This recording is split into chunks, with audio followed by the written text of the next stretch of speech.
Lunchtime is big business for the team at LaBelle.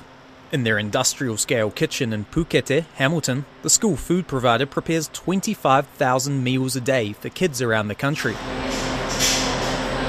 After fluffing up enormous trays of rice and stirring 500-litre vats of sweet and sour pork, the food's ready to be sealed for delivery. But this meal won't be arriving at schools today. Instead, it's chicken gravy and mash on the menu. LaBelle Group founder Johannes Tietze says it's like KFC without the bad stuff. It's not about providing just kai, it's about providing the right nutritional payload for each of the kids at school while they're learning. When the Ka Ora Ka Ako school lunch program launched about 4 years ago, the company was able to put its experience in tuck shops to use. Johannes says it helps that kids aren't shy about giving feedback. Then customers who will very clearly and very loudly tell you what they want and what they don't want, and more particularly.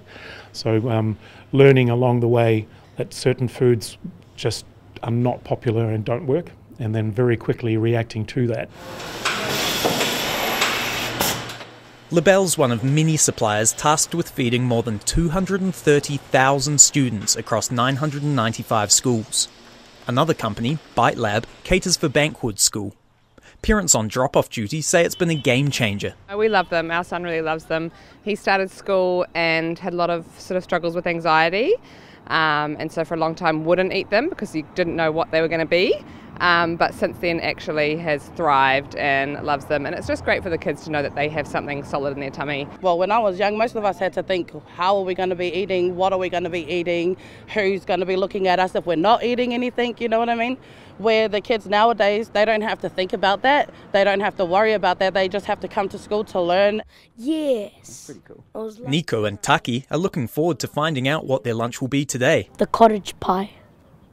It's my favourite. I like the mince and the mashed potatoes.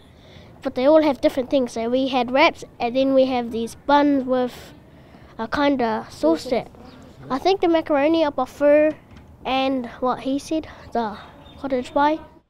Nico says the lunches take pressure off his big family. We've got a 2-year-old, a 13, and then me being 11, and my little sister being 6. So it saves a lot of money because then Mum doesn't have to spend money on us to have lunch. Taki says decent food helps his classmates to concentrate. When they're hungry and the math goes, oh, I'm so hungry. And then so they can't think about like what is 2 times 5, and they won't know because they're too hungry to think. What is 2 times 5? It's 10. You must have been eating your lunch. These two clearly love learning, but Assistant Principal Anaru Popham says for some kids, lunch is the difference between coming to school and not. Many kids, and I've worked with kids up north, who knew, okay, this certain day is payday, and so we're going to get some food, but then once the food is gone, there's going to be quite a few days until the next time. Whereas now they know every day they can come to school, they can attend, so the attendance levels shot up, and they continue to climb as, you know, we come out of COVID. Is that mac and cheese? Oh. Yep, I think that's... 30 k's north, Huntley West Primary is getting ready for LaBelle to deliver their chicken and mash.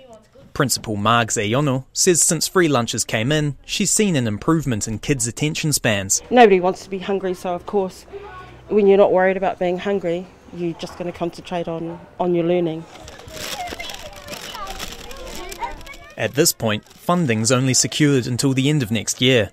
Ms. Ayono is clear she doesn't want to see the end of it, but says if it goes, there definitely needs to be a replacement. Every school has a different need, and you know, I know there's teacher shortage, people shortage, so if they take this away, what else have they got for our tamariki?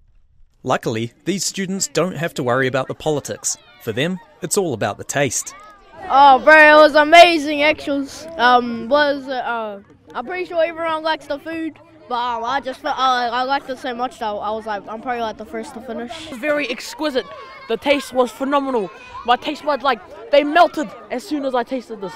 It tastes just like a childhood memory. Their teachers will be hoping the government finds free lunches as palatable as they do.